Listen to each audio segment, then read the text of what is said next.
Supreme court के आदेश जिसमें दिल्ली दंगे के साजिशकर्ताओं को उमर खालिद और शर्जील इमाम को जमानत नहीं दी गई। कांग्रेस नेता दिग्विजय सिंह से लेकर समाजवादी पार्टी के अखिलेश यादव तक कई विपक्षी चेहरों ने इस फैसले पर निराशा और असंतोष भी जताया। न्यायपालिका पर सवाल उठाने, पीड़ितों की पीड़ा को दरकिनार करने और आरोपी केंद्रित राजनीति करने से विपक्ष खुद को ही कटघरे में खड़ा कर रहा है।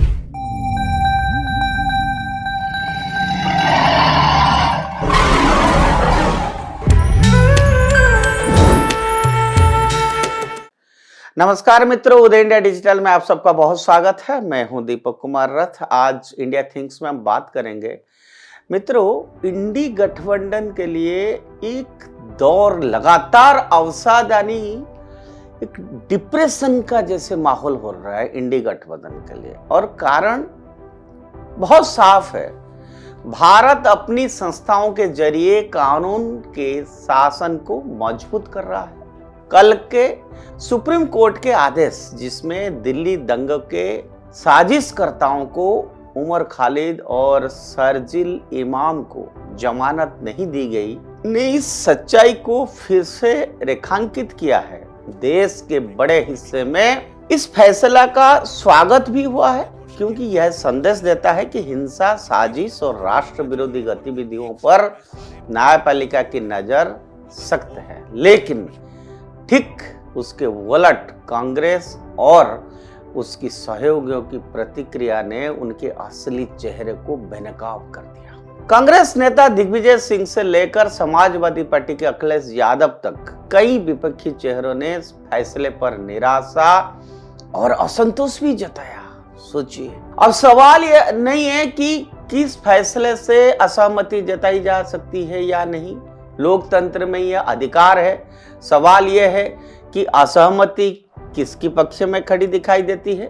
जब देश हिंसा के पीड़ितों, कानून व्यवस्था और न्यायिक प्रक्रिया के साथ खड़ा है, तब अपोजिशन का एक सुर में उन लोगों के लिए सहानुभूति दिखाना जिन पर गंभीर आरोप है, ये तो बड़े खतरनाक संकेत देता है। ये दिल्ली दंगे कोई सामान्य घटना नहीं थी। ये सुनियोजित हिंसा था, भड़काऊ भाषण, सामाजिक ताने बाने को तोड़ने का कोशिश का परिणाम थे। और ऐसे मामलों ने न्यायपालिका का सख्त रूप लोकतंत्र की मजबूती का प्रमाण है। सुप्रीम कोर्ट का फैसला किस राजनीतिक दबाव का नहीं होता है, बल्कि उपलब्ध तथ्यों और कानून की कसौटी पर लिया गया निर्णय है। इसके बावजूद अपोजिशन की बौखलाहट यही दर्शाती है कि उनके लिए न्याय से ज्यादा मायने एक खास वैचारिक जमात को बचाने का है। और ये पहली बार ऐसा नहीं हुआ जब इंडी गठबंधन के दलों ने राष्ट्रीय सुरक्षा और सार्वजनिक व्यवस्था के सवालों पर संदिग्ध रुख अपनाया हो। कभी टुकड़े टुकड़े गैंग पर नरमी, कभी दंगाइयों के लिए अभिव्यक्ति की आजादी, इस सब के आवरण एक पैटर्न मैंने बार बार अपने स्टोरी में उदय इंडिया के प्लेटफॉर्म के थ्रू बताता हूं कि मित्रों, इनकी पैटर्न को समझिए, इनकी पैटर्न को रीड करिए, इनका सोच देखिए, इनके नैरेटिव क्या करते हैं। देखिए, हर विषय पे उनका एक नैरेटिव का पैटर्न होता है। यही पैटर्न बार बार सामने आता है और इसी में जब अदालतों ने कड़ा संदेश देती है तो उनका असली चेहरा उजागर होना स्वाभाविक है।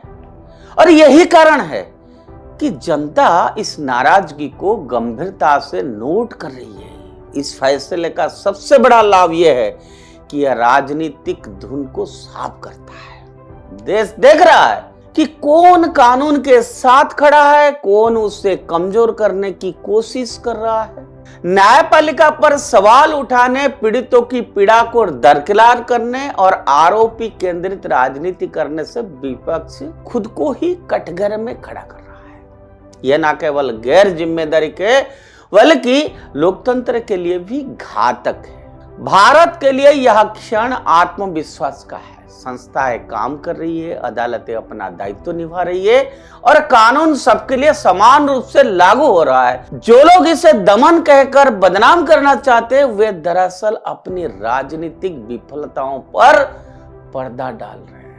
देश को ऐसे ऑपोजिशन की जरूरत है जो रचनात्मक हो, राष्ट्र हित को सर्वोपरि रखे और हिंसा के खिलाफ स्पष्ट रेखा खींचे, ना कि ऐसे गठबंधन हो जो हर निर्णायक पल में गलत पक्ष को चुनता देखे। इंडी गठबंधन की बेचैनी इसलिए बढ़ रही है क्योंकि भारत आगे बढ़ रहा है, न्याय का पहिया घूम रहा है और उसके सामने खड़े होने वाले की पहचान अब छुपी नहीं रह गई है। मित्रों, ये एक बहुत गंभीर विषय है देश के सामने।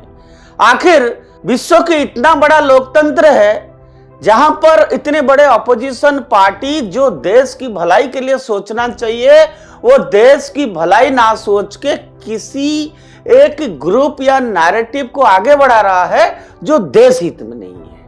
ये बड़ा गंभीर विषय है। सोच आपको करना है। समय समय पे गण लोकतंत्र में जनता को अवसर मिलता है, हम इसलिए आपके सामने बात रखते हैं।